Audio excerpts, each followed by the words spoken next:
El hombre estaba sentado en el suelo frío, justo en el punto, donde la sombra del edificio se mezclaba con la luz de la mañana.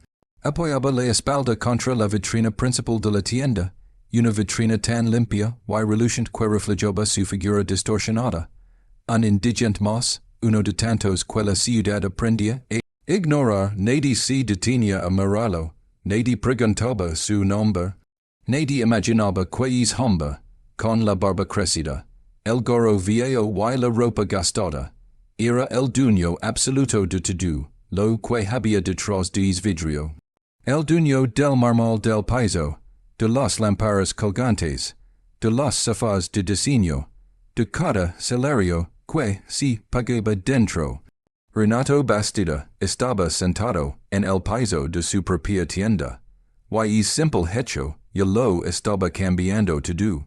La puerta automática se abrió con su suave susurro mecánico, y el flujo de clientes comenzó a entrar como cada mañana. Mujeres con bolsos caros, parejas jóvenes soñando con una vida que aún no podían pagar, empleados apurados con el café en la mano. Nadie lo miraba. Renato observaba los zapatos pasar frente a él, uno tras otro, algunos caros, otros gastados, todos avans, ando sin detenerse. Esa invisibilidad tenía peso. No era solo social, era emotional. Era la confirmación brutal de algo que él mismo había olvidado. Que cuando no representas utilidad, el mundo aprende a traer, sart como si no existieras. No habían pasado ni 5 minutos cuando una voz rompió el air con violencia. Oiga, usted no puede estar aquí, gritó una mujer desde el interior de la tienda. La frase fue como una bofetada pública. Algunas personas se detuvieron, otras fingieron no escuchar. Renato levantó la vista lentamente. La mujer caminaba hacia él con pasos rápidos y decididos, tacones firmes, postura rígida. En su rostro no había sorpresa ni duda, solo molestia. Molestia de tener que limpiar algo que, según ella, no debía estar ahí. No me escucho, la dije que se vea, está dando una pésima imagen, continuó, elevando la voz para que todos oyeran. Renato no respondió de inmediato, no porque no tuviera palabras, sino porque necesitaba sentirlo todo. El tono, las miradas, el silencio incómodo que se formó alrededor. Algunos clientes observaban con curiosidad. Otros bajaban la mirada, incómodos, como si presenciar aquella escena los volviera cómplices. Él reconoció el gesto. Lo había visto 1000 veces en su vida, cuando era joven y dormía en talleres abandonados. El gesto decía, no es mi problema. Y dolía más que el grito, señora, solo estoy descansando un momento. Dijo finalmente, con voz baja, cansada, perfectamente creíble. No actuaba. Esa voz había sido suya durante años. La gerente frunció el ceño, como si la sola idea de que él hablara fuera una falta de respeto. Aquí no se descansa. Aquí se compra. Y usted no tiene nada que hacer en este lugar, respondió. Cada palabra estaba cargada de desprecio, no hacia él como persona, sino hacia lo que representaba. Pobreza, fracaso, suciedad, todo lo que ella creía haber dejado atrás. Renato sintió como algo se apretaba en su pecho. No era rabia, era vergüenza, vergüenza ajena, vergüenza propia. Porque es lugar, esa cultura, es trato, todo había crecido bajo su nombre. Él había creado una empresa para dar trabajo digno. Había prometido que nadie sería tratado como él lo fue en el pasado. Y, sin embargo, ahí estaba, viendo como su promesa se desmoronaba frente a sus ojos. La mujer dio un paso más hacia él. Si no se va ahora mismo, voy a llamar a seguridad, dijo. La amenaza flotó en el aire como algo normal, cotidiano, casi administrativo. Renato asintió lentamente, como si aceptara la derrota, si apoyo en la pared para levantarse, con movimientos lentos, torpes, como alguien cansado de la vida. En ese instante algo ocurrió. Un empleado joven, desde el interior, los observaba con el cuerpo rígido. Sus manos estaban tensas, apretadas contra los costados. Sus ojos no mostraban indiferencia, mostraban miedo. ¿Why culpa? Quería decir algo, pero no se atrevía. Renato se dio cuenta de algo importante en ese momento. La humiliación no solo afecta a quien la recibe. También hiera quienes la presencian, why no pueden hacer nada. Es una herida compartida, silenciosa. Mientras se alejaba unos pasos, fingiendo obedecer, la gerente ya había perdido interés. Para ella, el problema no estaba resuelto. Un estorbo menos, un día normal. Pero para Renato, es instante fue el inicio de todo. Mientras caminaba lentamente hacia el costado del edificio, recordó otra mañana, 30 años atrás. Él mismo sentado en una vereda, con los manos temblando de frío, esperando que alguien le diera una oportunidad. Recordó los portazos, las miradas de asco. Recordó haber jurado que, si algún día tenía poder, jamás permitiría que alguien fuera tratado así bajo su responsabilidad. Why ahora estaba ahí, comprobando que el poder, cuando se delega sin conciencia, se poder. Se sentó nuevamente, esta vez cerca de la entrada lateral, la que usaban los proveedores. Nadie lo eco, nadie lo miró. Era curioso cómo cambiaba la percepción según el lugar exacto donde sentabas. Renato cerró los ojos por un momento y respiró hondo. El ruido de la ciudad, el murmullo de las conversaciones, el sonido, la llamada de una colla registradora. Todo seguía funcionando. El mundo no se detenía por la humiliación de un desconocido. Y eso, pensó, era lo más aterrador. Abrió los ojos y observó a los empleados entrar uno a uno. Algunos ríen, otros tenían la mirada apagada. Se preguntó cuántos de ellos habrían sido testigos de escenas, como la de hace unos minutos. Cuántos habrían aprendido que el silencio era la única forma de sobrevivir. Y entonces lo entendió. No se trataba solo de una gerente cruel. Se trataba de un sistema que había aprendido a normalizar el maltrato. Es fue el verdadero shock, no el grito, no la amenaza, sino la naturalidad con la que todo había ocurrido. Renato se quedó allí, invisible, mientras el sol subía lentamente. Y por primera vez en muchos años, no se sintió poderoso. Se sintió pequeño, vulnerable, humano. Y supo, con una certeza que le quemaba por dentro, que es día no iba a terminar como cualquier otro. Porque cuando ves la verdad de frente, ya no puedes fingir que no la conoces. Y esa verdad acababa de mirarlo a los ojos, sin saber quién era. Renato no se fue inmediatamente después del incidente. Permaneció sentado durante largos minutos, como si su cuerpo necesitara tiempo para asimilar lo que acababa de presenciar. El eco de aquella voz autoritaria seguía rebotando en su mente, no por el volumen, sino por la facilidad con la que había sido pronunciada. No hubo duda, no hubo vacilación, no hubo humanidad, solo una orden seca, aprendida, repetida quién sabe cuántas veces antes. Cuando finalmente se levantó y comenzó a caminar por la acera, no lo hizo con prisa. Cada paso era pesado, como si cargara encima no solo su pasado, sino también la culpa de no haber mirado antes. Mientras avanzaba, los recuerdos comenzaron a emerger sin pedir permiso. No eran recuerdos agradables. Eran fragmentos de una vida que había intentado dejar atrás, pero que ahora regresaban con una claridad cruel. Recordó su primer empleo formal, cuando tenía poco más de 20 años, limpiando pisos en un almacén que no olía a hogar, sino a resignación.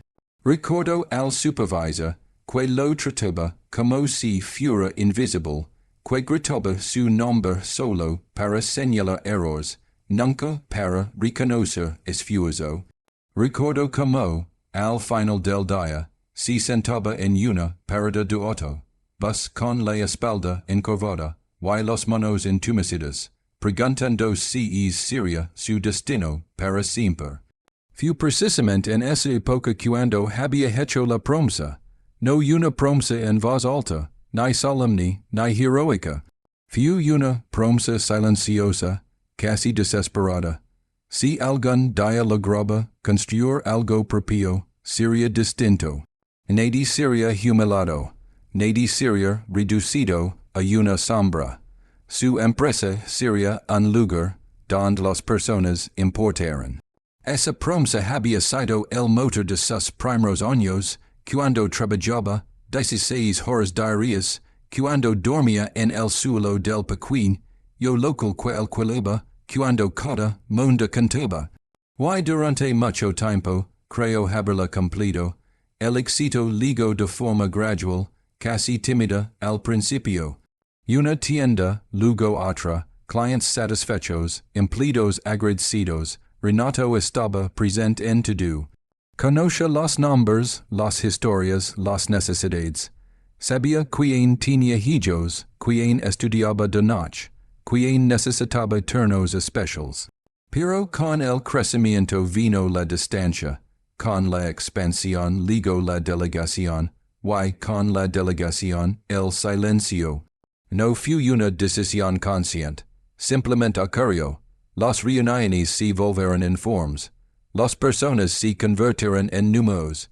Y Renato, sin darse cuenta, empezó a confiar más en resultados que en procesos. Luciana fue la primera en notarlo. Siempre lo fue. Ella tenía esa sensibilidad que veía lo que otros ignoraban. Estás dejando de escuchar. Le dijo una noche, años antes de morir, mientras cenaban en silencio. Renato se había reído, cansado, seguro de sí mismo.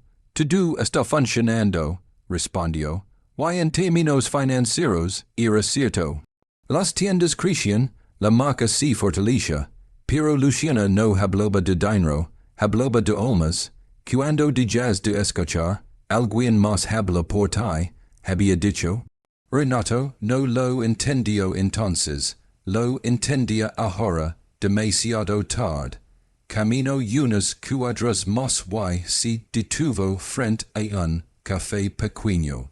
Miró su reflejo en el vidrio. El disfraz seguía siendo perfecto. Nadie vería en él al empresario exitoso. Solo a un hombre cansado. Entró. El aroma a café recién hecho lo envolvió. La joven detrás del mostrador lo saludó con una sonrisa tímida. No falsa, no mecánica, real, y simple gesto lo desarmó. Pidió un café simple. Ella se lo entregó sin prisa, sin juicio. Renato dejó unas monedas sobre el mostrador y se sentó en una mesa del fondo. Bebió lentamente, como si cada sorbo fuera un ancla que lo mantenía en el presente. Pensó en la tienda, pensó en la gerente, pensó en el joven empleado que había querido hablar y no se había atrevido. Y entonces lo entendió con claridad. Si él se iba ahora, si abandonaba el experimento, todo seguiría igual. La humillación que había presenciado no sería un accidente aislado. Sería parte de un patrón. Y él seguiría siendo el hombre que firmaba balances sin conocer el costo humano detrás de cada cifra. Terminó el café, se levantó y volvió sobre sus pasos. Esta vez no se sentó frente a la entrada principal. Rodeó el edificio y encontró la puerta lateral, la de servicio. Estaba entreabierta. Nadie vigilaba. Nadie preguntó. Entró. El contraste fue inmediato. El brillo del piso de ventas desapareció, reemplazado por paredes grises, cajas apiladas sin orden, un olor a polvo y esfuerzo acumulado. El sonido de mubles arrastrandos la nave el espacio, y ali lo vaya. Era un joven, no tendría más de 25 años, cargando solo un mule que claramente necesitaba dos personas. Su rostro estaba tenso, concentrado, como si cada movimiento fuera una batalla contra el agotamiento. Tenía las manos marcadas, los dedos enrojecidos. Renato se quedó observándolo unos segundos. Nadie lo ayudaba. Nadie supervisaba. Era como si aquel muchacho existiera solo para cumplir una función, no como persona. ¿Y necesitas ayuda?, preguntó Renato finalmente acercándose con cautela. El joven levantó la vista sorprendido. Sus ojos recorrieron a Renato rápidamente evaluándolo, no con desprecio, con curiosidad. No deberías estar aquí, respondió en voz baja. Si la gerente te va a echar. Renato sonrió apenas. Y me echaron de un lugar hoy, dijo. El joven soltó una risa corta, casi involuntaria. Entonces ya sabes cómo funciona esto, murmuró. Se presentó como Ignacio. Llevaba un año en la empresa. Un año de turnos largos, de horas extra, no siempre pagadas, de silencios forzados. Hablaba con cuidado, mirando de reojo el pasillo, como si temiera ser escuchado. Renato lo escuchaba sin interrumpir, con una atención que no había brindado en años. Ignacio no se quejaba del trabajo duro. Se quejaba del trato, de la forma en que una palabra podía hacer sentir menos que nada, de cómo el miedo se volvía rutina. Uno aguanta porque necesita el dinero, dijo Ignacio, con la voz apenas audible. Mi mamá está enferma. Si pierdo este trabajo no sé qué haría. Renato sintió un nudo en la garganta. Esa frase tan simple contenía una verdad devastadora. La necesidad como cadena. La vulnerabilidad como herramienta de control. Y él sin saberlo, había permitido que eso ocurriera bajo su nombre. En ese momento, el sonido de unos tacones resonó en el pasillo. Ignacio se tensó de inmediato. Su rostro cambió como si se colocara una máscara invisible. Vin la gerente, susurró. Será mejor que te veas. Renato no se movió. Su corazón latía confusa, no por miedo, sino por anticipación. Sabía que lo que estaba por venir definiría todo, no solo el experimento, sino quien era él ahora. Se quedó ali invisible, esperando. Porque había decidido no mirar más destellos. Había decidido enfrentarlo todo. Y es fue el verdadero comienzo. Renato permaneció inmóvil mientras el eco de los tacones se acercaba. No fue una decisión heroica ni impulsiva. Fue una quietud cargada de determinación. Por primera vez en décadas, no tenía un cargo que lo protegiera, ni un nombre que impusiera respeto. Era solo un hombre frente a la verdad. Ignacio dio un paso atrás. Bajó la mirada, y continuó moviendo el mule como si la conversación nunca hubiera existido. Esa transición tan rápida y automática le resultó a Renato profundamente perturbadora. No era miedo momentáneo. Era un reflejo aprendido. Camila apareció en el umbral del depósito con el gesto tenso y los labios apretados. Llevaba una carpeta bajo el brazo y el teléfono en la mano, como si ambos fueran extensiones naturales de su cuerpo. Sus ojos recorrieron el lugar con rapidez, detectando desorden, lentitud, cualquier excusa válida para descargar su autoridad. Cuando vio a Renato, se detuvo en seco, no por sorpresa, sino por irritación. ¿Y tú quién eres? Preguntó sin saludo, sin contexto, sin humanidad. Renato sostuvo su mirada. Había en ella una dureza afilada, pulida por años de ejercer control sin resistencia. Estoy preguntando por trabajo, respondió él con voz tranquila. Camila soltó una risa breve, seca. Trabajo, así vestido, aquí no somos un refugio, dijo, elevando un poco la voz para que Ignacio y otros empleados escucharan, Renato sintió como el ambiente se tensaba. Algunos trabajadores fingieron concentrarse en sus tareas. Otros se quedaron inmóviles, atrapados entre la curiosidad y el temor. Camila dio un paso hacia adelante. ¿Quién te dejó entrar? Insistió. Ignacio abrió la boca, pero no llegó a hablar. Camila lo miró de reojo. No te pregunté a ti. Renato observó ese intercambio con una mezcla de rabia y tristeza. No por sí mismo, sino por Ignacio. Vaya como el joven se encoge ligeramente, como si su cuerpo intentara hacerse más pequeño, menos visible. Esa reacción no era debilidad, era supervivencia. Nadie me dejó entrar, dijo Renato finalmente. La puerta estaba abierta. Camila chasqueó la lengua. Siempre hay algo en que se aprovecha, respondió. Luego se volvió hacia Ignacio. ¿Cuántas veces tengo que decir que no hablen con extraños? ¿Lo quieres que revise tu contra tu otra vez? El silencio que siguió fue pesado, denso. Renato sintió una punzada en el estómago. Aquella amenaza velada, pronunciada con tanta naturalidad, era más efectiva que un grito. Ignacio asintió rápidamente. Perdón, murmuró. Camila volvió a centrar su atención en Renato. Escuché bien, dijo, bajando la voz, pero no la intensidad. Aquí no hay lugar para gente como tú. No te sientes, no mires, no hables. Te vas ahora. Renato notó algo en su tono. No era solo desprecio. Era miedo. Miedo a lo que representaba la interrupción, al desorden. A cualquier cosa que escapara a su control. Renato dio un paso atrás, pero no se fue. Se apoyó en una calla y respiró hondo. Solo quiero entender cómo funcionan las cosas aquí, dijo. Camila lo miró como si hubiera escuchado una blasfemia. Aquí funcionan bien, respondió con firmeza. Las ventas suben, los números cierran, y yo me encargo de que todo esté bajo control. Esa frase, pensó Renato, era el resumen perfecto del problema. Números, control, nada más. Camila levantó el teléfono. Seguridad, dijo. Ignacio cerró los ojos por un segundo. Renato sintió una olada de response, habilidad aplastarlo. Podría terminar ahí. Podría irse. Podría revelar su identidad y detener la escena de inmediato. Pero algo dentro de él le exigía ir más allá.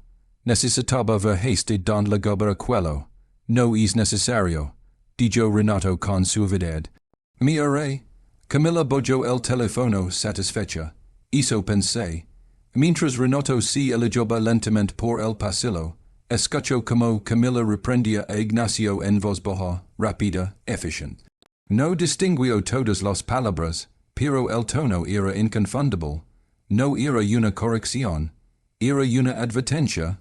Al salir del depósito, Renato se detuvo detrás de una pared, fuera de la vista, cerró los ojos, sus manos temblaban ligeramente.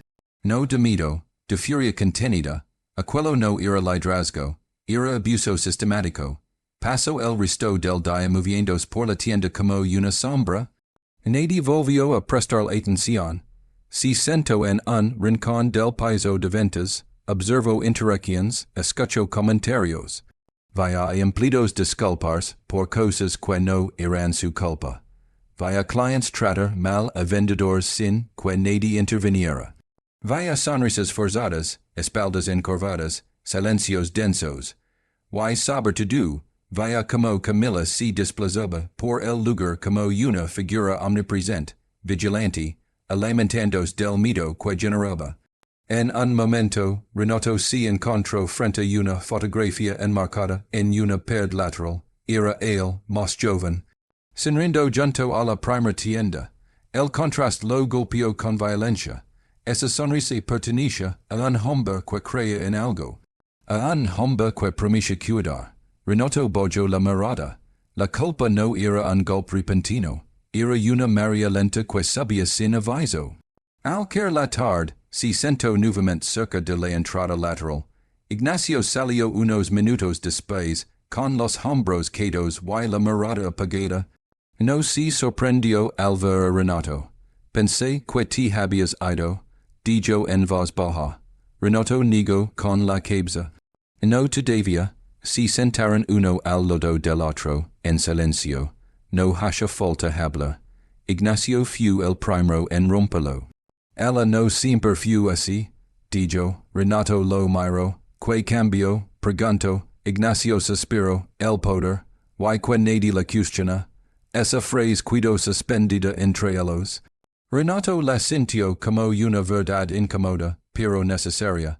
Nadie la cuestionaba porque nadie podía. Y nadie podía porque él, Renato, había dejado de estar presente. El silencio volvió. El sol comenzaba a brillar. La tienda seguía funcionando. Ajna a la tormenta interna, que se gestaba en aquel hombre invisible. Renato se levantó lentamente. Gracias por hablar conmigo, dijo. Ignacio lo miró con una mezcla de curiosidad y algo más. Esperanza, quizás, cuidate, respondió. Renato asintió.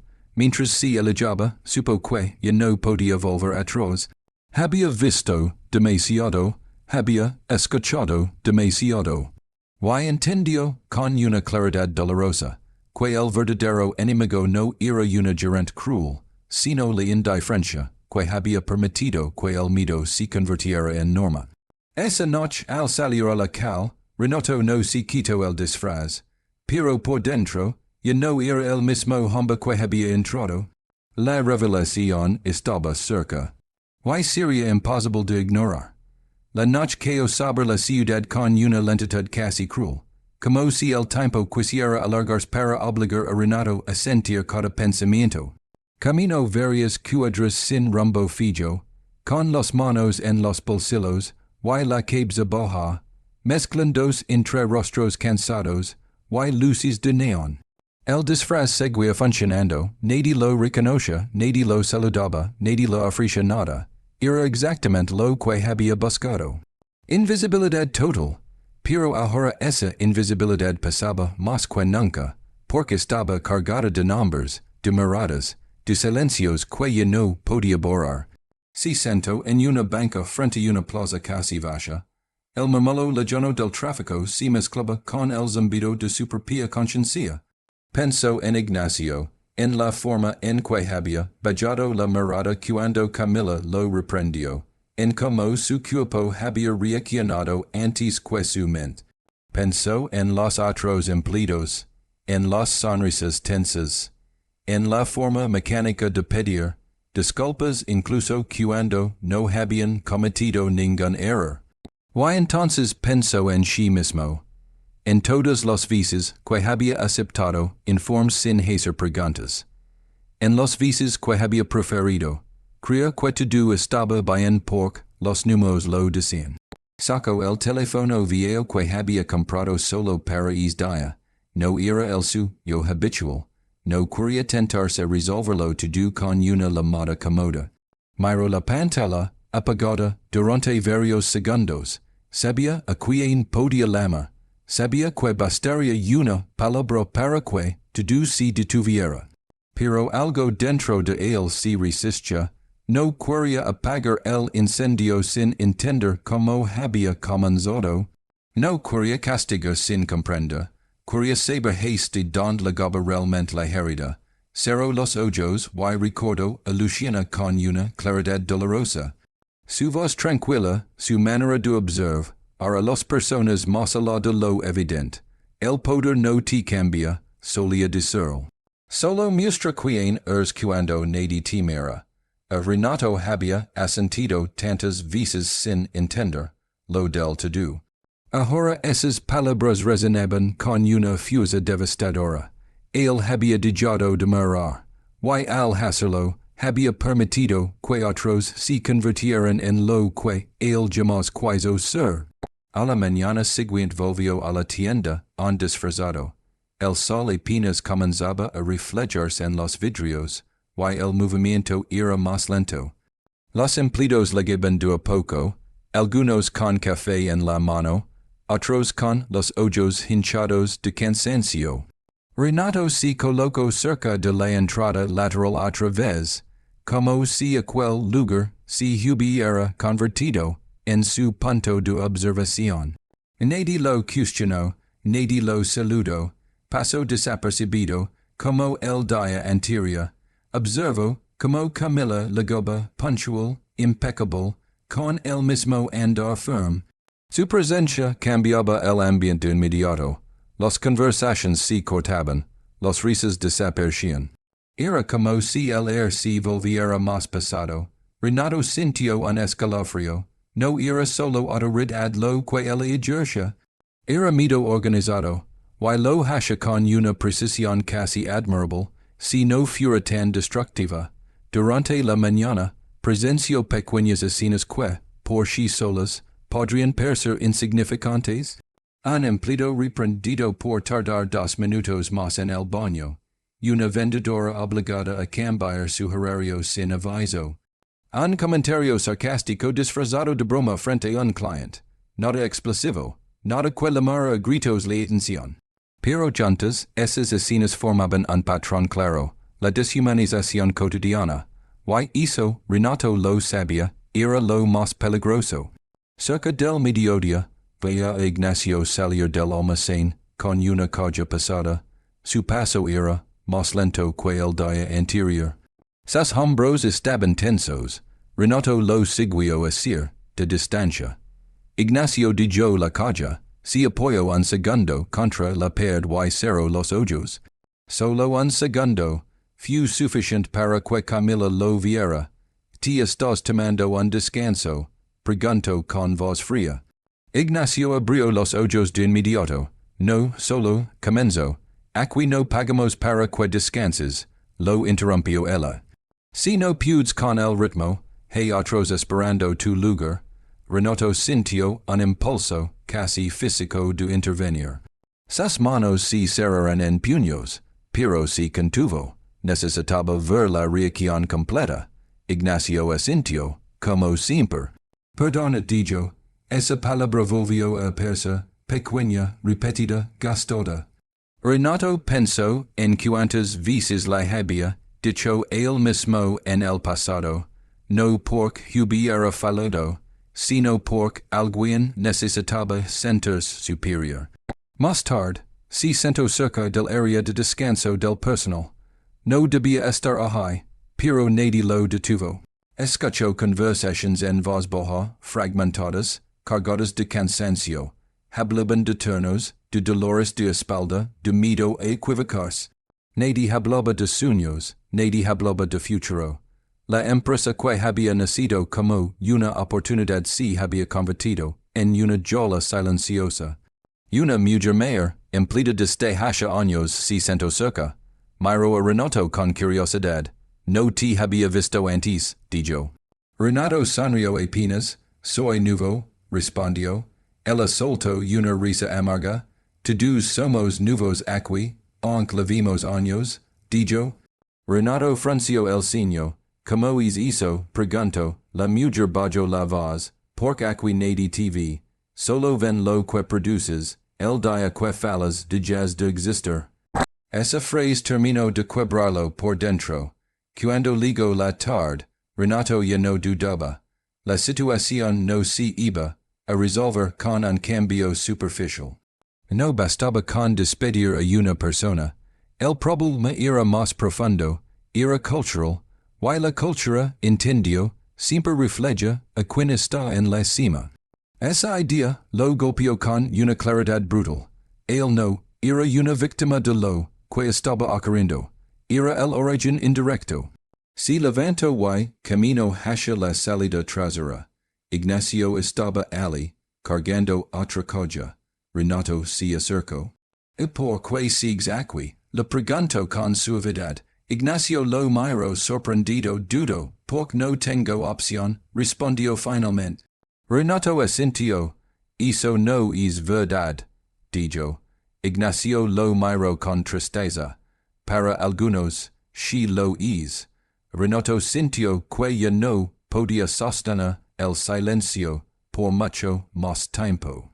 La revelación se acercaba como una tormenta inevitable, pero aún no era el momento. Aún necesitaba una cosa más. Entender hasta que punto Camila estaba dispuesta a llegar. Why saber todo, que pasaría cuando la autoridad fuera cuestionada de verdad. Mientras salía de la tienda por última vez ese día, Renato supo que el disfraz ya no lo protegía. Ahora lo quemaba. Cada minuto más en el anonimato era una carga adicional, pero también era una promesa. La promesa de que, cuando hablara, no lo haría desde la ignorancia, sino desde la verdad completa. La mañana siguiente amanció más fría de lo habitual, o al menos así la sintió Renato cuando salió del pequeño cuarto que había alquilado por una noche. No había querido volver a su penthouse. No podía. Las paredes de mármol, y el silencio pulcro le habrían parecido una burla después de todo lo que había visto. Se miró en el espejo agrietado del baño, y por un instante no reconoció al hombre que le devolvía la mirada. El disfraz seguía ahí, pero ya no era solo ropa vieja. Era una identidad completa, una piel que se le había pegado al alma. Se pasó agua por el rostro y respiró hondo. Es día sería distinto. Lo sabía con una certeza inquietante. Al llegar a la tienda, el ambiente estaba más tenso que de costumbre. No había risas, ni siquiera los forzones. Los empleados se movían con rapidez excesiva, como si alguien hubiera apretado un botón invisible de urgencia. Renato percibió murmullos miradas cruzadas, una inquiet, ad que no había sentido antes. Algo se estaba gestando. Se colocó cerca del área central, fingiendo revisar un folleto abandonado. De allí podía ver casi todo. Camila apareció poco después, visiblemente irritada, no saludó a nadie, caminó directo a su oficina, cerró la puerta confusa y comenzó a hacer llamadas. Renato no podía escuchar las palabras, pero sí el tono, cortante, autoritario, impaciente. Cada vez que salía para dar una orden, su voz resonaba más alto que de costumbre. No estaba en control, y eso le enfurecia. Minutos más tarde, Ignacio fue llamado a la oficina. Renato lo vi a caminar hacia allí con el rostro pálido. Sus pasos eran lentos, pesados. Nadie dijo nada. Nadie lo miró a los ojos. Era como ver a alguien entrar en una habitación sin saber si saldría. La puerta se cerró, el tiempo se estiró. Renato sintió un nudo en el estómago. Se acercó lo más que pudo sin levantar sospechas. Los minutos pasaban y la tensión crecía. Algunos empleados fingían trabajar, pero sus oídos estaban atentos. Renato distinguió voces elevadas detrás de la puerta. No palabras claras, pero sí el tono inconfundible de una reprimenda. Luego silencio, un silencio largo denso.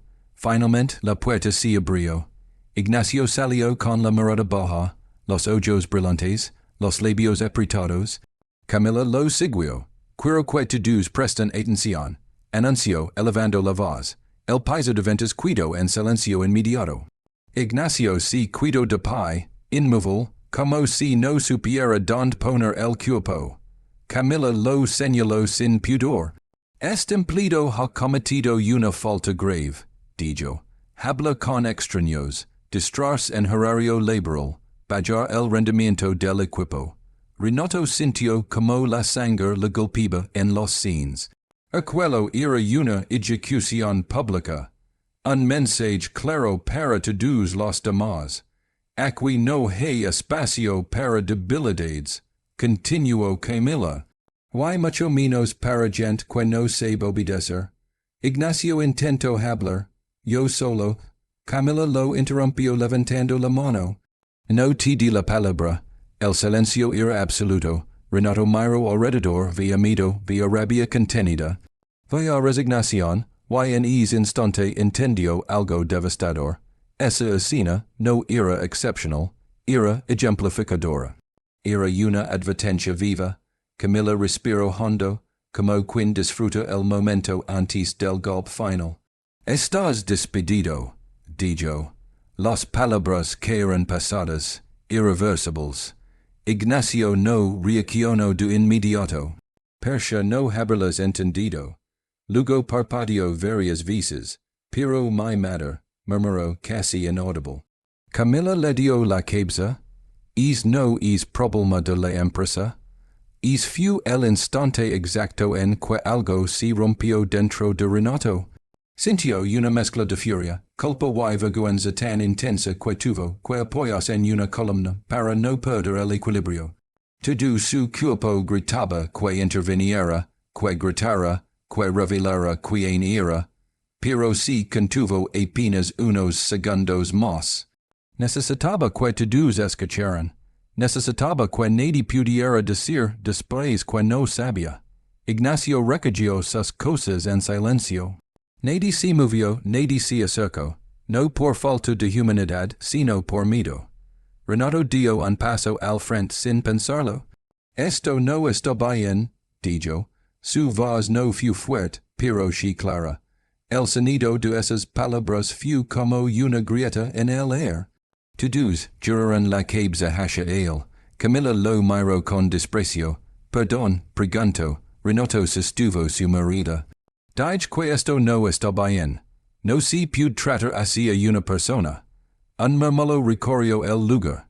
Camilla soltó una carcajada breve. ¿Y tú quién eres para decirme cómo manjar mi tienda? Respondió. Renato sintió el peso de esa frase. Su tienda, no la empresa, no el equipo, su tienda. Esa apropiación lo decidió todo. Renato dio un paso más al frente. Se quitó lentamente el gorro. Luego, con manos firmes, se abrió la chaqueta gastada. El gesto fue simple, pero cargado de significado. Soy el fundador, dijo con voz firme. Soy Renato Bastida. El silencio que siguió fue absoluto, casi irreal. Algunos empleados levaron la mano a la boca. Otros abrieron los ojos con incredulidad.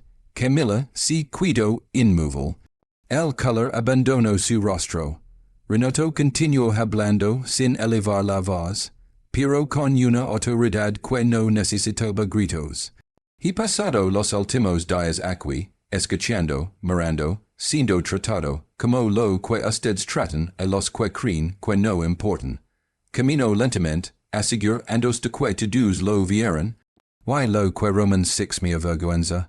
No por ustedes, dijo señalando a los empleados, sino por mí. Camilla intentó hablar. Don Renato, esto es un malentendido. Renato levantó la mano. No, esto es exactamente lo que es. Miró a Ignacio. Tú no estás despedido.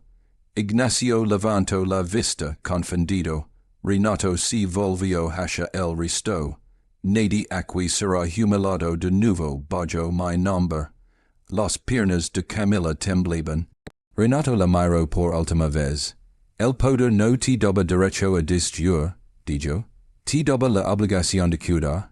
Luego añadió, con una coma devastadora, ¿why fallaste? El era Persia habers detenido. Renato sabía que no volvería a ser igual. La revelación no solo había cambiado la escena, había cambiado el significado de todo lo anterior. El indigente no había sido una víctima al azar, había sido un espejo. Why ahora, todos estaban obligados a mirarse en él. El silencio, que quedó después de la revelación, no fue un silencio común. No era solo la ausencia de ruido, era una pausa densa, cargada de incredulidad, miedo, y una esperanza tímida que nadie se atrevía a nombrar. Renato permaneció de pie en el centro del piso de ventas, y sin el gorro, y sin la máscara. Por primera vez en días, su espalda estaba recta, pero no desde el orgullo, sino desde la responsabilidad. Miró a Ignacio, que seguía inmóvil, como si temiera que todo aquello fuera un sueño frágil a punto de romperse. Luego miro a los demás empleados, vea rostros tensos, ojos humidos, manos temblorosas, vea personas que no estaban acostumbradas a ser vistas. Camila fue la primera en reaccionar, no con palabras, sino con un movimiento defensivo casi instintivo. Dio un paso atrás, como si el espacio mismo se hubiera vuelto peligroso para ella. Don Renato, yo solo seguía los lineamientos, dijo finalmente, con una voz que ya no tenía filo, sino urgencia. Las metas eran claras, los resultados. Renato le interrumpió con un gesto suave.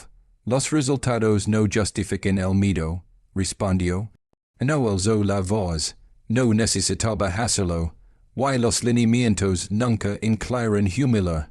Camila abrió la boca para replicar, pero no salió ninguna palabra. Por primera vez desde que Renato la había observado, Persia no tenía control. Why esa pérdida la desarmaba. Renato se volvió hacia los empleados. Quiero que todos escuchen algo, dijo. No he venido a gritar ni a castigar impulsivamente. He venido a escuchar. Esa frase provocó un murmullo bajo, casi incrédulo. Escuchar no era algo que ocurriera allí, no de verdad. Pidió que cerraran la tienda por una hora. Algunos empleados se miraron entre sí, sorprendidos. Nunca había pasado algo así. Renato insistió. Nada es más importante ahora que esto. Las persianas bajaron lentamente. El ruido metálico marcó un antes y un después. Cuando el último cliente se fue, el espacio quedó en manos de quienes realmente lo sostenían cada día. Renato pidió que se sentaran, no en filas rígidas, no en formación. Simplemente que se sentaran donde pudieran. Él mismo tomó una silla cualquiera y se colocó al mismo nivel. Es gesto pequeño pero poderoso cambió la energía del lugar. Ya no había un escenario, había un círculo imperfecto de personas cargando historias pasadas. Voy a decir algo y después voy a calar, comenzó Renato. Durante años creí que dirigir era controlar, que confiar era revisar números y esperar resultados. Me equivoqué, hizo una pausa. Hoy roman 6 cosas que no deberían existir en ningún lugar de trabajo. Why no quiero informes, quiero verdades, sin miedo, sin consecuencias. Miro a Camila un segundo y luego aparto la vista. A partir de ahora, el miedo no es una herramienta aceptable aquí. El silencio volvió, pero esta vez era distinto. No estaba cargado de amenaza, sino de duda. Podían hablar de verdad, podían confiar. La primera en hacerlo fue la mujer mía que Renato había visto el día anterior en el área de descanso. Se aclaró la garganta. Yo llevo once años aquí, dijo. Su voz temblaba, pero no se quebraba. Antes no era así. Antes nos sentíamos parte algo. Luego empezó a cambiar. Apoyó la mirada. Aprendimos a calar. Uno a uno. Otros comenzaron a hablar. Al principio con frases cortas, cuidadosas. Luego con más detalle, historias de horarios imposibles, de amenazas veladas, de humiliaciones frente a clientes, de castigos silenciosos. Renato escuchaba sin interrumpir. Cada palabra era una pieza que completaba un rompecabezas doloroso. No tomaba notas, no miraba el reloj, solo escuchaba. Ignacio habló al final. Se levantó lentamente, como si el cuerpo le pasara más que nunca. Yo no quería problemas, dijo, solo quería trabajar. Su voz se quebró apenas, pero hay días en que uno siente que deja de ser persona. Renato sintió un nudo en la garganta. Gracias por decirlo, respondió. Gracias por no renderte. Camila permanecía sentada, rígida, con las manos entrelazadas. Cuando Renato le pidió que hablara, levantó la mirada con dificultad. Yo hice lo que creí necesario, dijo. Nadie me enseñó a ladrar, me pidieron resultados y los di. Renato essentio lentamente, eso es part del problema, respondio. Confundimos liderazgo con presión, y presión con éxito, hizo una pausa, pero el costo humano siempre lega, siempre, la reunión duró más de lo previsto. Cuando terminó, nadie se levantó de inmediato. Era como si todos necesitaran unos minutos más para entender que quello había sido real. Renato se puso de pie. Ignacio, dijo, tu puesto sigue siendo tuyo.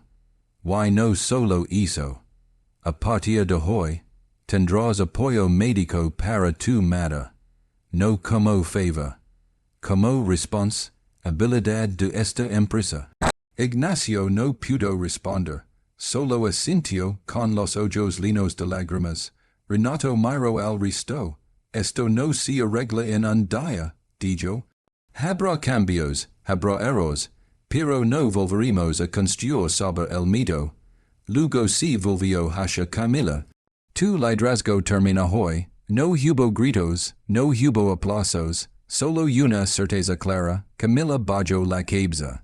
Por primera vez, no como gesto estratégico, sino como reconocimiento de una derrota interna. Cuando las persianas se levantaron y la tienda volvió a abrir, el ambiente era otro.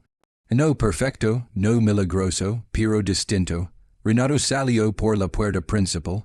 El sol lo golpeó en el rostro. Por primera vez desde que comenzó todo, respiró hondo sin sentir peso en el pecho. Sabía que lo más difícil apenas comenzaba. Reconstruir la confianza toma tiempo. Cambiar una cultura requiere constancia. Pero también sabía algo más. Escuchar había sido el acto más poderoso de todos. Y esa lección, la más dura, no pensaba olvidarla jamás. Los días que siguieron no fueron fáciles, ni para la empresa, ni para Renato. El impacto de lo ocurrido no se disipó con la misma rapidez con la que había estalado. Al contrario, se expandió como una onda lenta, obligando a todos a enfrentarse a una realidad que había sido ignorada durante demasiado tiempo. Renato regresó a la tienda cada mañana, y sin disfraz, pero tampoco con la coraza del empresario distante. Entraba temprano, antes de que llegaran los clientes, caminando entre los pasillos con pasos tranquilos, observando, escuchando, preguntando. No daba órdenes, hacía preguntas, y eso, para muchos, era más desconcertante que cualquier cambio estructural. Al principio, los empleados no sabían cómo reaccionar. Algunos seguían tensándose cuando él se acercaba, como si esperaran una reprimenda. Otros bajaban la voz automáticamente. Renato notaba esos gestos y sentía una punzada de responsabilidad. La confianza no se recupera con discursos, se reconstruye con constancia. Así que decidió empezar por lo más simple y a la vez lo más difícil, estar presente sin imponer. Ignacio fue uno de los primeros en notar el cambio real. No solo porque había conservado su empleo, sino porque, por primera vez desde que trabajaba allí, alguien le preguntaba cómo estaba su madre y esperaba la respuesta. El apoyo médico ligó sin burocracia humilante. No hubo discursos grandilocuentes ni fotos para la prensa. Solo una carta breve, clara, que decía que la empresa asumía esa responsabilidad por cuidar también era parte del trabajo. Ignacio leyó esa carta varias veces, como si necesitara convencerse de que, no desaparecería de un momento a otro. Renato comenzó a reunirse con pequeños grupos de empleados, no para evaluar desempeño, sino para escuchar experiencias. Al principio hablaban con cautela. Luego, poco a poco, comenzaron a surgir verdades más profundas. Relatos de ansiedad constante, de insomnio, de miedo a cometer errores mínimos. Renato escuchaba y, muchas veces, no sabía qué decir. Y intendio que no semper hasha falta, una respuesta inmediata. A veces, lo mas reparador era simplement no interrumpir. Las decisiones estructurales no tardaran en llegar. Si revisaran horarios, si ajustaran metas, si creó un canal anónimo de denuncias reales, no simbólicas. Pero Renato fu claro, ningún sistema funcionaria si él volvía a desaparecer. Esa fu la promesa que se hizo a sí mismo, no volver a delegar la humanidad. Algunos gerentes resistieron los cambios. Hubo reuniones tensas, discusiones incómodas, incluso renuncias. Renato no los evitó. Comprendió que no todos querían un liderazgo basado en el respeto. Para algunos el miedo era una herramienta demasiado cómoda como para soltarla. A esos los dejó sin rencor, pero sin concesiones. La cultura que quería construir no admite medias tintas. Un mes después, Renato convocó a todo el personal de la tienda principal. No era una reunión formal. No hubo escenario ni micrófonos. Se colocó frente a ellos con las manos visibles abiertas. No vengo a prometer perfección, dijo. Vengo a prometer presencia. Esa frase se quedó flotando en el aire. Algunos asentían, otros simplemente escuchaban. Renato sabía que las palabras solo tendrían valor si el tiempo los sostenía. Poco a poco, algo comenzó a cambiar en el ambiente cotidiano. No fue inmediato ni uniforme, pero se notaba en pequeños detalles. Conversaciones más relajadas, risas que ya no se cortaban al ver a un superior, poses respetadas. El miedo empezó a perder terreno, y con él apareció algo que muchos habían olvidado, dignidad. Renato también cambió fuera de la tienda. Volvió a su penthouse semanas después, pero ya no lo sintió como antes. El lujo le resultaba extraño, casi ajeno. Empezó a pasar más tiempo en espacios simples, cafés pequeños, parques, lugares donde la gente se miraba a los ojos sin saber quién era quién. No lo hacía por culpa, sino por memoria. No quería volver a olvidar. Una tarde, se sentó frente a la vitrina de la tienda, del lodo de afuera.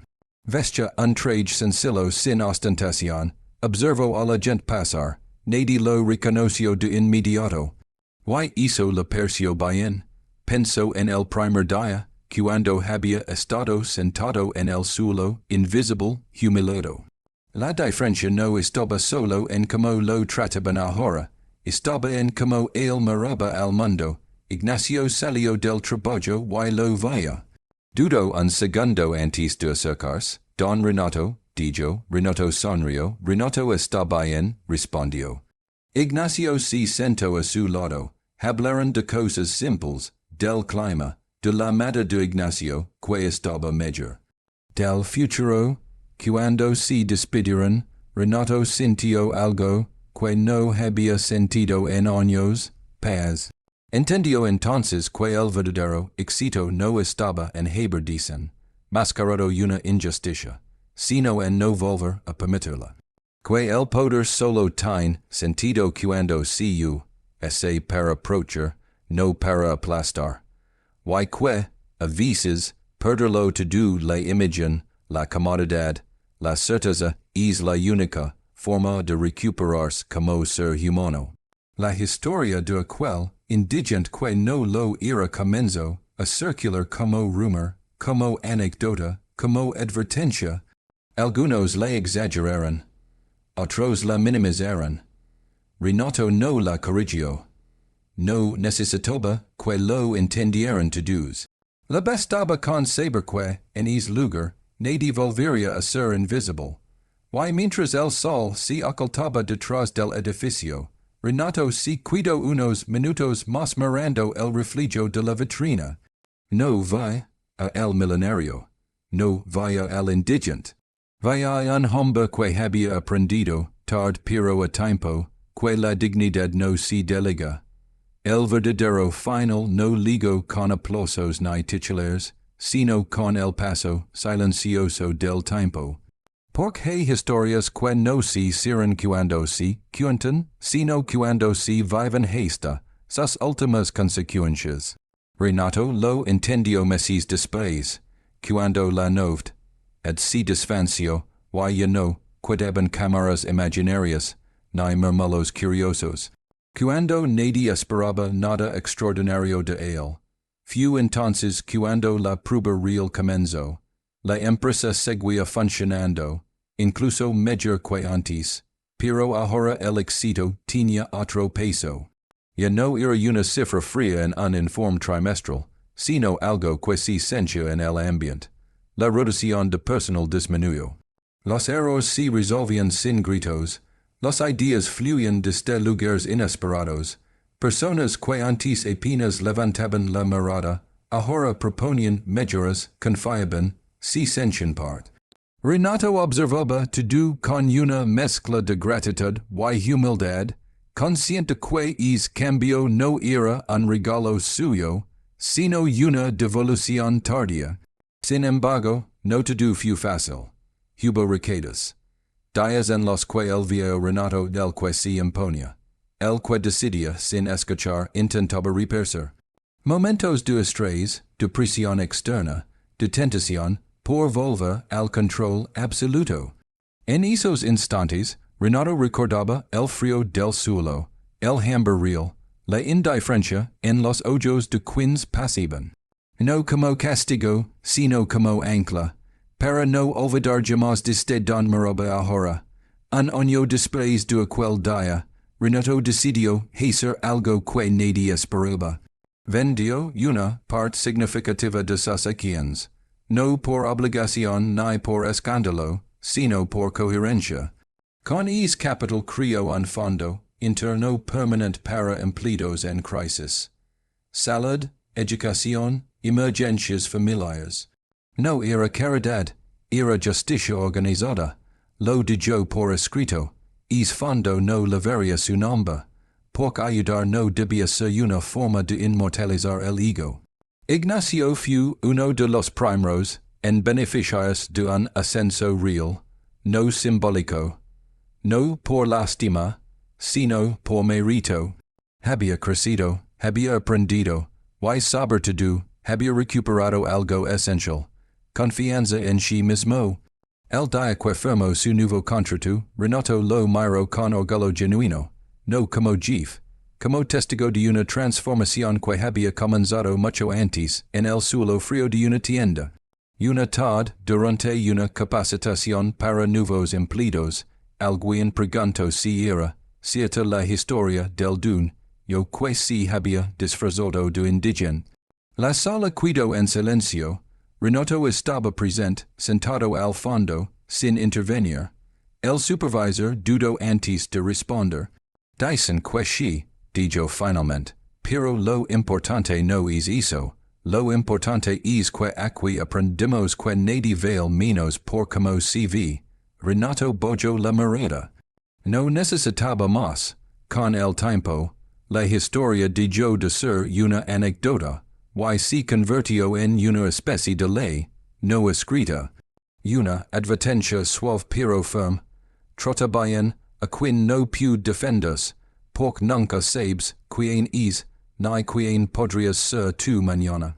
Renato escuchó esa frase una vez dicha por un empleado nuevo, y supo que el mensaje había echado raíces.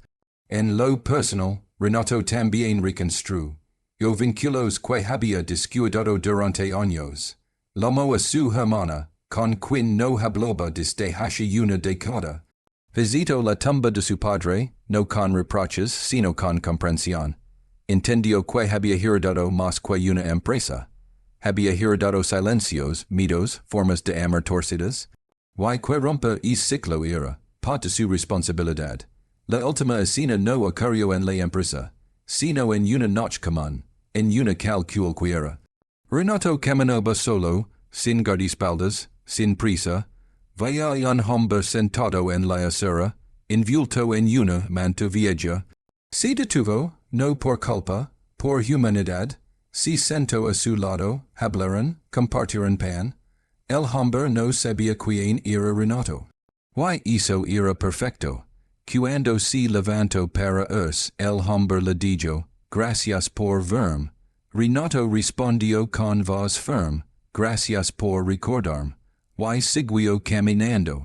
Porque al final, la verdadera riqueza no fue el dinero que siempre tuvo, ni el poder que aprendió a soltar, sino la mirada que recuperó.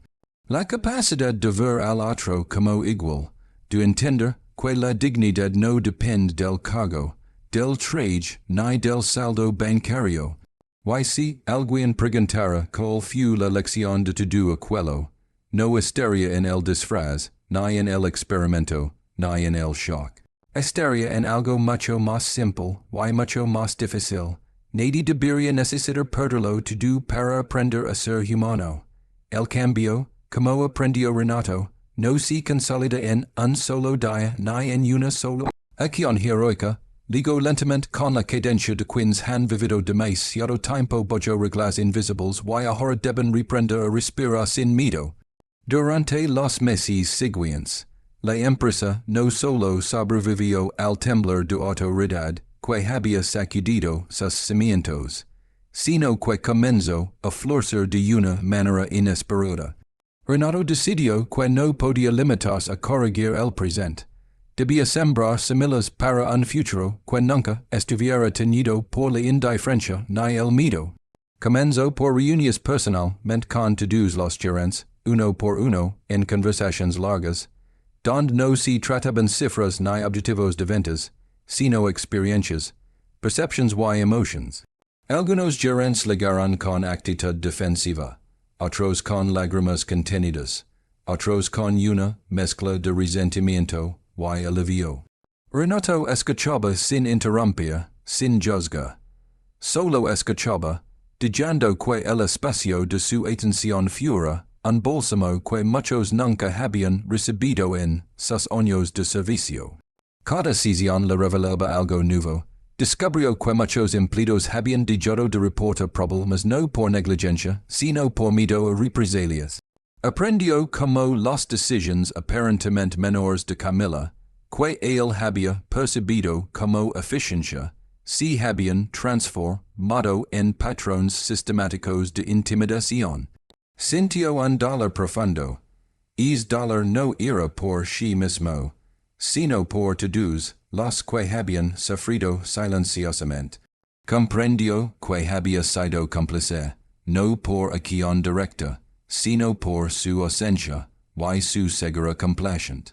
Esa revelación lo obligó a reflexión, a sobre cada elección tomada durante décadas, y por primera vez, no buscó justificaciones. Se enfrentó a la verdad desnuda. El liderazgo no se mide por logros económicos, sino por la capacidad de proteger y dignificar a quienes dependen de ti. Para asegurar que el cambio fuera sostenido, Renato implementó un programa de mentoría interna. No era simbólico ni decorativo. Cada empleado tenía acceso directo a alguien de confianza para expresar preocupaciones, plantear ideas y recibir orientación sin temor. Se establecieron canales anónimos de comunicación, pero también reuniones periódicas cara a cara, donde las experiencias personales eran escuchadas con respeto y validadas. La transformación no fue inmediata. Hubo resistencia, por supuesto.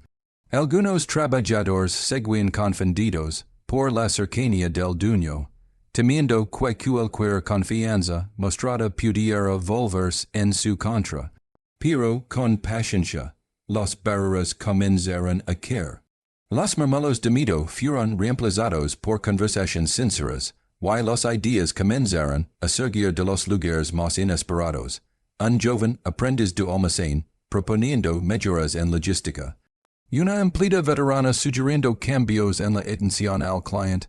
Incluso antiguos supervisores cuestionando prácticas heredadas que nunca habían sido desafiadas. Ignacio, que había sido uno de los más afectados por la gestión de Camila, se convirtió en un pilar silencioso del cambio. No buscaba protagonismo, pero su transformación personal few evident para todos, su rostro, antes tenso y esquivo, comenzó a reflejar confianza y tranquilidad.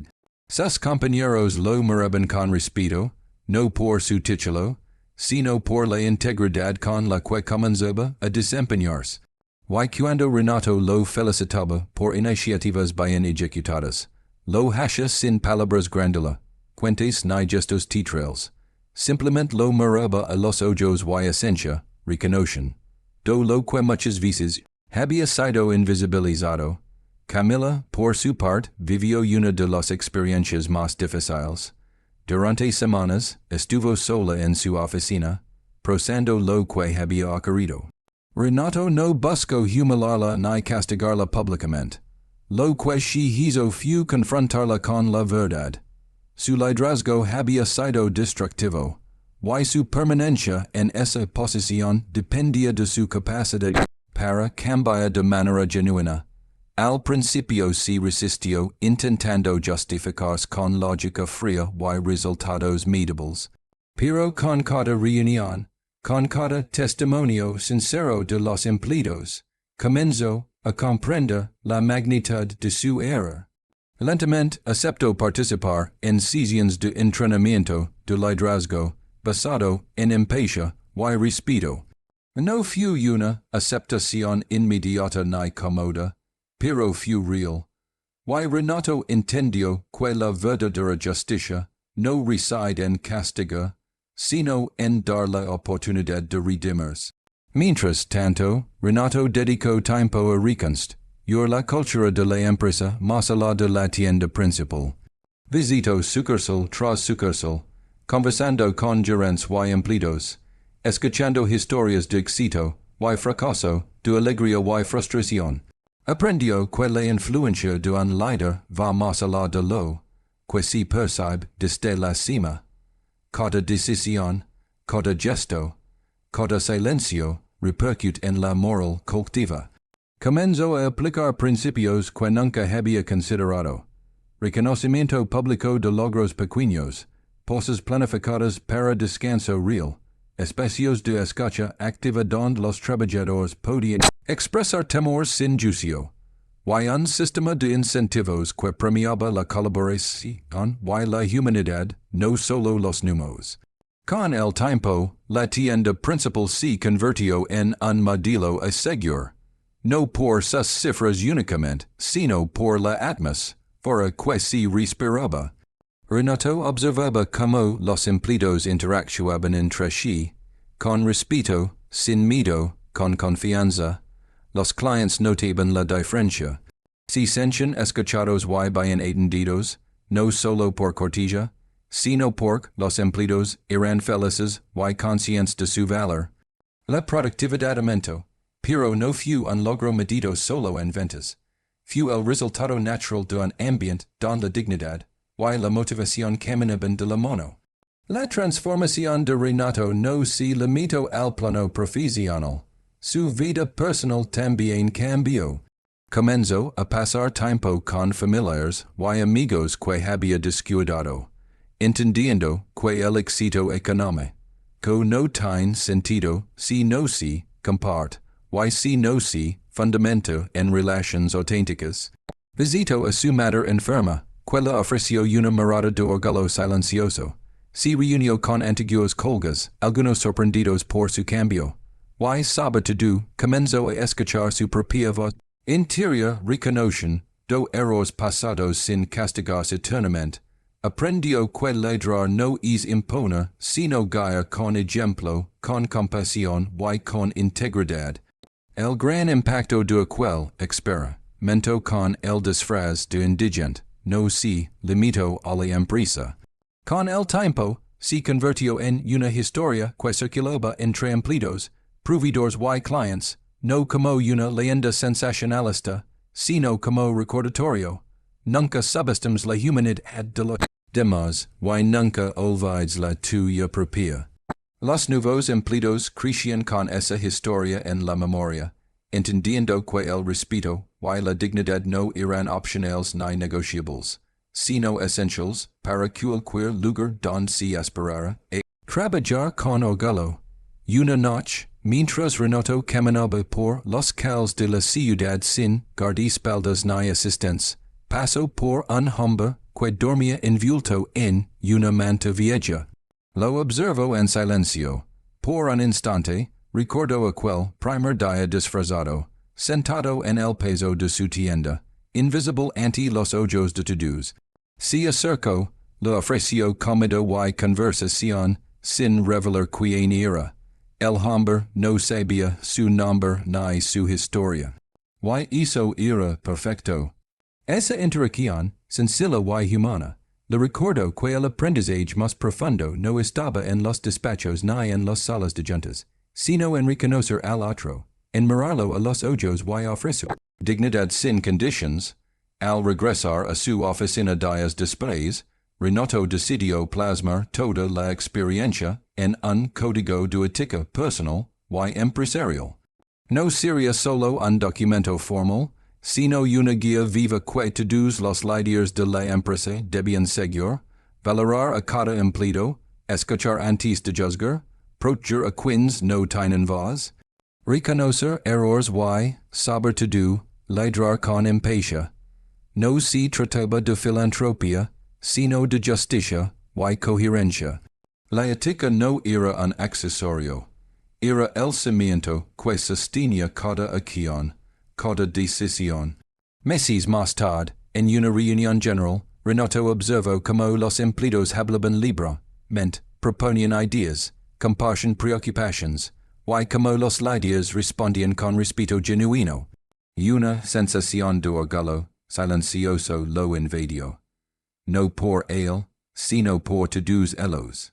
Sabía que la transformación no era obra de un hombre, sino de la suma de experiencias, de la avalancha de quienes se atrevieron a ser escuchados, y de su propia decisión de ver la verdad sin miedo, y así Renato comprendió que la verdadera riqueza nunca residió en la acumulación de bienes o poder. La riqueza real estaba en la capacidad de aprender, de cambiar y de crear un entorno donde la dignidad y la humanidad fueran el valor más importante. La historia del milenario disfrazado de indigente no era solo un relato sensacionalista. Era la prueba viva de que incluso quienes personas inalcanzables pueden caer en la trampa de la indiferencia, y que incluso los más poderosos pueden redimirse si tienen la voluntad de mirar la verdad. De frente, desde aquel día, cada acción de Renato y cada cambio en la empresa fue un recordatorio de que el respeto, la empatia y la humanidad no son opcionales. Son la base de cualquier relación, de cualquier negocio, y de cualquier vida que merezca ser vivida plenamente. La lección final que dejó fue clara y sencilla. Nadie es demasiado poderoso para equivocarse, y nadie es demasiado insignificante para ser visto. Porque en la mirada del otro reside la medida de nuestra propia humanidad, y en cómo tratamos a los invisibles, descubrimos la verdad de quienes realmente somos.